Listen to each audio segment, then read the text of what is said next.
हा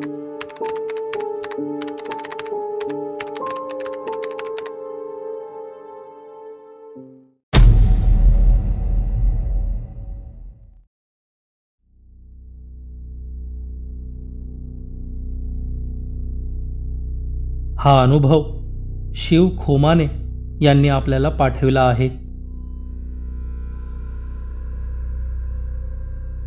तसे खूप सारे अनुभव आहेत माझ्याकडे लिहिण्यासारखे, पण आजचा विषय थोडा वेगळा आहे. खरं तर ही केस तुम्हाला सांगू का नको याच्यावर मी खूप विचार केला आणि शेवटी ठरवलं तुम्हाला हा अनुभव नक्कीच सांगितला पाहिजे. माझ्याकडे आलेल्या आजपर्यंतच्या केसेसमधली सगळ्यात क्रूर एक केस जी मी सॉल्व करू शकलो नाही. या घटनेतून माणसाने खरंच काहीतरी चांगला बोध घ्यायला हवा. आमच्या गावापासून थोडेच लांब केडगाव म्हणून एक नावाजलेले गाव आहे. पूर्वीच्या काळात शेती आणि दुधाव्यतिरिक्त कसलेच कमाईचे साधन गावामध्ये उपलब्ध नव्हते. ना उद्योगधंदा करायला मोठी बाजारपेठ होती. हळूहळू दिवस बदलले. गावात स्वतंत्र अशी मोठी बाजारपेठ निर्माण झाली. तालुक्यापासूनचे लोक तिथे वस्तू खरेदीसाठी येऊ लागले. आता बाजारपेठ म्हटल्यावर सगळ्यात आधी येतो तो व्यवसाय, आणि व्यवसाय आला की त्याचबरोबर स्पर्धासुद्धा येते. त्या बाजारपेठेमध्ये विकासचे वडिलोपार्जित कपड्यांचे दुकान होते. पेठ चालू झाल्यापासूनचे सगळ्यात जुने त्याचे दुकान होते. हळूहळू पेठ मोठी झाली तशी अजून नवीन कपड्यांची दुकाने तयार झाली. आधी विकासचे दुकान खूप छान चालायचे. नेहमी लोकांची वर्दळ असायची. नंतर दुसऱ्या दुकानांमुळे त्याच्या व्यवसायात खूप फरक पडला. विकासला म्हणावा तसा नफा मिळत नव्हता व त्यामुळे तो खूप निराश झाला होता. तो सारखा दुकानाच्या टेन्शनमध्ये राहायला लागला. दुसऱ्यांच्या दुकानांना मिळणारा प्रतिसाद बघून त्याला सुद्धा वाटत होते की माझ्या दुकानाला सुद्धा असाच प्रतिसाद मिळाला पाहिजे. त्यासाठी तो काहीही करायला तयार होता. त्याची ही अवस्था त्याच्या मित्राला समजली. त्या मित्राच्या ओळखीचा एक मांत्रिक होता.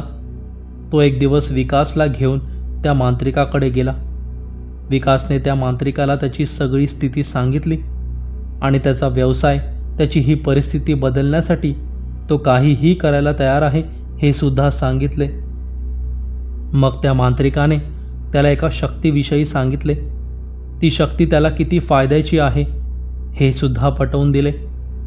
त्यामध्ये फायदा त्या मांत्रिकाचा सुद्धा होता. त्याला विकासकडून भरपूर पैसे मिळणार होते. आधीच काहीही करण्यासाठी तयार असणारा विकास त्याच्या फायद्यासाठी लगेच तयार झाला. एका ठराविक दिवशी तो मांत्रिक विकासला घेऊन मावळात गेला. तिथून ती शक्ती सिद्ध करून ते घरी घेऊन आले. एका अंधाऱ्या खोलीत तिची स्थापना केली. मांत्रिकाने त्याचे काम फत्ते केले होते आणि खरंच त्या दिवसानंतर विकासचे दिवस फिरले. दिवसेंदिवस विकासची प्रगती होत गेली. अशातच समोरून चालून विकासला लग्नाचे स्थळ आले. विशाखा त्या मुलीचे नाव. दिसायलाही खूप सुंदर. त्याचबरोबर ती खूप हुशार होती. विकासला पाहता क्षणी ती आवडली. तिला सुद्धा तो आवडला. चांगल्या मुहूर्तावर लग्न करायचे ठरले. लग्न सुद्धा मोठ्या धूमधडाक्यात पार पडले. नवी नवरी घरात आली. थोड्याच दिवसात विकासने त्याचे दुकान सुद्धा 2 मजली बांधले. त्या शक्तीला बसवलेल्या खोलीत विशाखाला जायला मनाई होती. ती सुद्धा तिला घरच्यांनी सांगितल्याप्रमाणे त्या खोलीकडे कधीही जात नव्हती. ती नेहमी तिच्या नवीन आनंदी संसाराच्या स्वप्नात मग्न असायची. तिला काय माहिती होतं, या आनंदाला कोणाची तरी वाईट नजर लागणार होती. अशातच एक दिवस काही कामानिमित्त विकासला बाहेरगावी जायला लागणार होते. त्याने त्याच्या वडिलांना त्या शक्तीला रोजचा नैवेद्य ठेवायला सांगितला आणि तो कामासाठी बाहेरगावी निघून गेला. तसं रोजच नैवेद्याचं ताट विशाखा तयार करायची. तसंच आजसुद्धा तिने नैवेद्याचं ताट भरलं. ती ते ताट घेऊन बाहेर आली. बाहेर हॉलमध्ये कोणीच नव्हतं. बहुतेक तिचे सासरे बाहेर गेले होते. ती पुन्हा माघारी फिरली, पण परत तिच्या मनात आले, हे रोज कोणाला नैवेद्याचं ताट घेऊन जातात ते बघूया तरी. ती परत त्या खोलीच्या दिशेनं गेली. तिने दरवाजा उघडला. खोलीतील लाईट्स लावल्या तर समोर पडद्याआड काहीतरी होते. तिने हळूच जाऊन पडदा बाजूला केला तर ती शक्ती काही पाषाणांच्या स्वरूपात तिच्या समोर होती. तिने ते नैवेद्याचं ताट त्याच्या समोर ठेवलं. ती शक्ती तिच्याकडे पाहत होती. त्या शक्तीची वाईट नजर तिच्यावर पडली आणि त्या क्षणीच त्या शक्तीला ती पाहताच आवडली. इतकी आवडली की त्या शक्तीला आता तिचा उपभोग घ्यायचा होता. विशाखा लाईट्स बंद करून बाहेर आली. खोली बंद केली.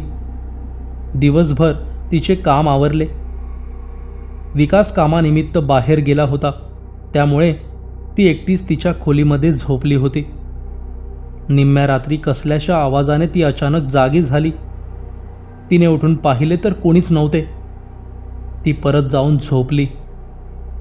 काही वेळानंतर अचानक कोणीतरी तिच्या शरीरावर बसलंय असे तिला जाणवायला लागले.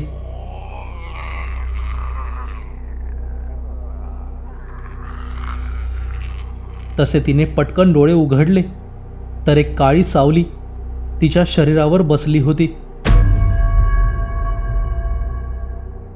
एक प्रकारचे आसुरी हास्य तिच्या चेहऱ्यावरती होते. विशाखा खूप घाबरली. तिला काही कळायच्या आत त्याने तिच्या पूर्ण शरीराचा ताबा घेतला आणि एका क्षणात तिचं होत्याचं नव्हतं करून टाकलं. ती फक्त तिच्या उघड्या डोळ्यांनी अश्रू ढाळत पाहत होती. काय करणार बिचारी. तिच्या नवऱ्याच्या चुकीची शिक्षा तिच्या वाट्याला आली होती आणि ती सुद्धा कधीही न संपणारी. तिच्यासोबत रोजच असे घडू लागले.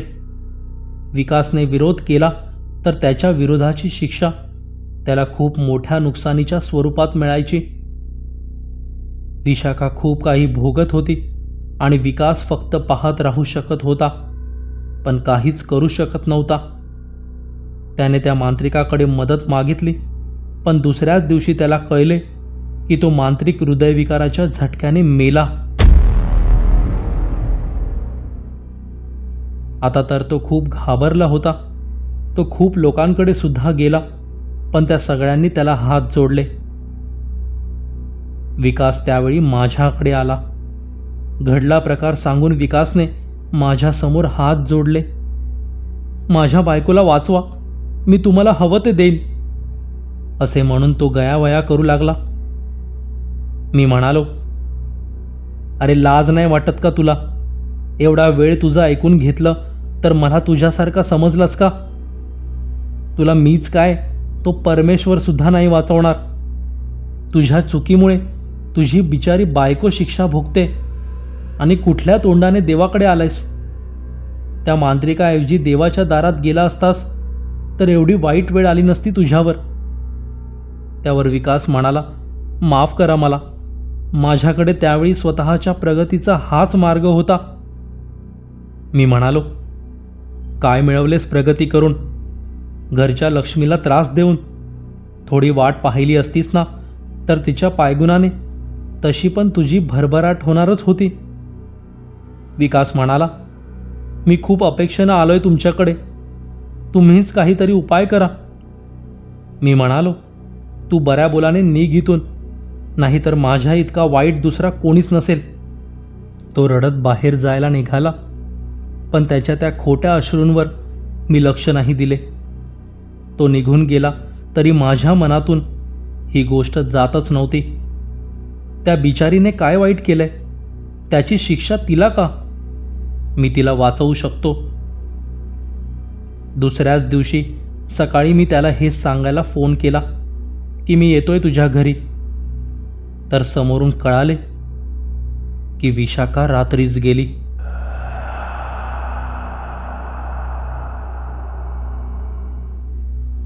हे काय घडले होते त्या बिचारीसोबत? आता मी सुद्धा काहीच करू शकणार नव्हतो. काही दिवसांनी कळले, विकास सुद्धा कुठेतरी निघून गेला. नंतर त्याचे आई वडील ते घर सोडून भाड्याच्या घरात राहायला गेले. शेजारचे लोक अजूनही बोलतात की त्या घरातून मोठमोठ्याने रडण्याचे आवाज ऐकू येतात.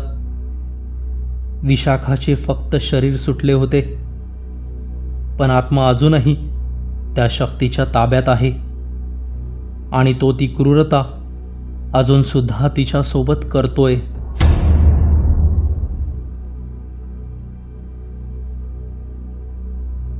माणसाला आयुष्यामध्ये सगळंच लवकर मेहनत न करता हवं असतं.